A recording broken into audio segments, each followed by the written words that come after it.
His mouth is a door.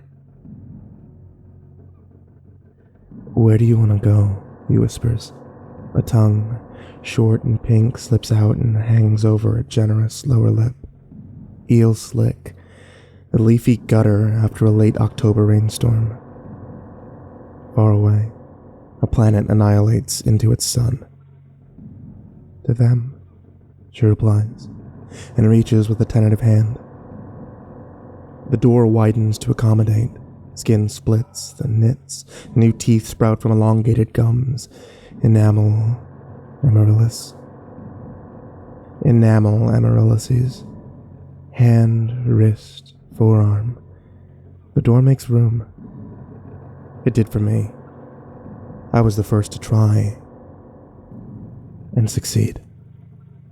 "How far until?" she asks, only to hush right then. She can feel it, I can tell. 5 fingers, finesse, frigid, fleshy folds. Folds, finesse back. Hot tears leak down the creases of her face. The bundle in my lap twitches. "Not yet," I instruct, and stroke it grimacing. It mewls, a low, plaintive drone. Eyes of every size erupt under my calm palm. Shooting soap bubbles, staring sea foam, shifting sockets. My arm is still wet with the doorman's saliva. My fingers are black. Across the room she gasps. Her pain now matches mine. Cold spit, colder, deeper. Frostbitten fingertips, even. Eventually amputation.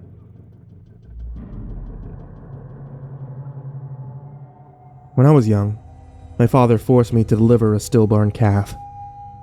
It had been dead a while, rotting where it should have been growing. Perverse inversions. It came apart as I extracted it. Warm, wet, warmer, deeper, slippery lifelessness, memorable dismemberment. The mother cow understood the loss. She mourned, bellowing and screaming until my father shot her 6 days later. "A waste," he remarked. At the mouth of the doorman, the woman is pulling. She sobs. I recognize the pain, physical agony, emotional torture. She winces when she glances over and glimpses what I'm holding. She hadn't been able to see it before. Something happens when you touch one yourself. We change. It all changes. A swollen river overmasters weakened banks. "When you get to be my age," my father told my child self as we butchered the mother cow, "you can take part in a process." I listen without speaking. Flies swimming around the bar turn abattoir. "You'll meet the man who is also a bridge, and you can help him bring all of this to an end."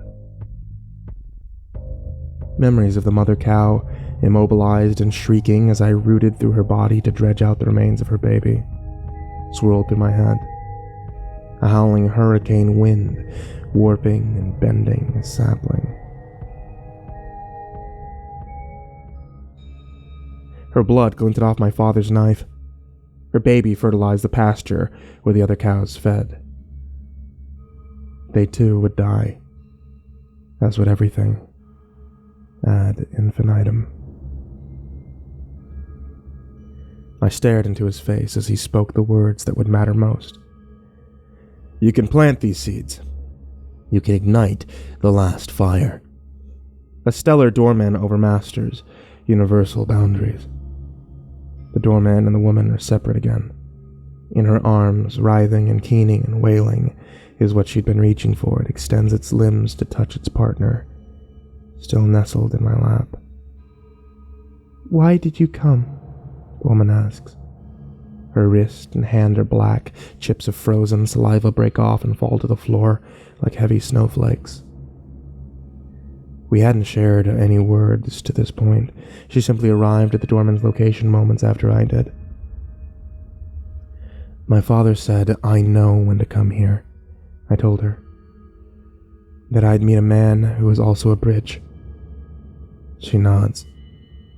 A man told me in a dream when I was little. It said I had to plant the seeds and end the cycle. And last week, it told me where to go. Around the things we retrieve from the doorman, light and shadow ripple like water in a disturbed pond. Their limbs stretch across the room, fleshy ropes, black skin, infinite eyes. We could feel them pulling towards one another, their strengths increases. Do you think there's going to be a real fire? The woman questions. I don't know, I answer. But I'm ready for it all to be over. For everyone. Forever. She nods, moving closer to me. The doorman's mouth closes and he splits out of the room. I know I'll never see him again. When the woman and I are within arm's reach of one another, the two things we retrieved, the seeds, I now know, pull themselves from our arms and slam together. They float midair, limbs and eyes and flesh seething, and ripples grow. The woman and I feel an intense sensation of pulling. Smaller objects around the room are being drawn to the union of seeds, and larger ones. Soon us, then all. Not a fire, I tell the woman. Something greater. She smiles. She knows. So we wait. A swollen river overmasters weakened banks. A stellar doorman overmasters universal boundaries. A union of seeds overmasters infinite suffering. And everything stops.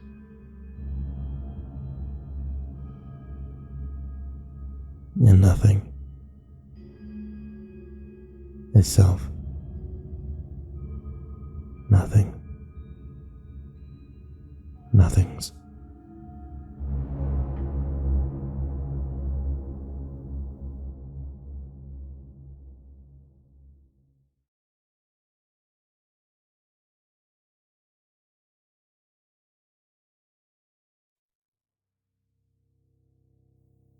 Hey there kids, it's me, MrCreepyPasta.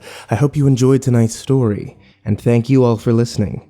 Please help support the channel at patreon.com/MrCreepyPasta, and make sure to tune in for new horror stories every Tuesday, Thursday, and Saturday night.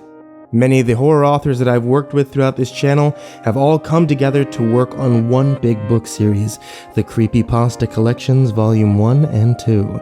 Check them out on Amazon or at any local bookstore near you. Thanks for listening, kids, and sweet dreams.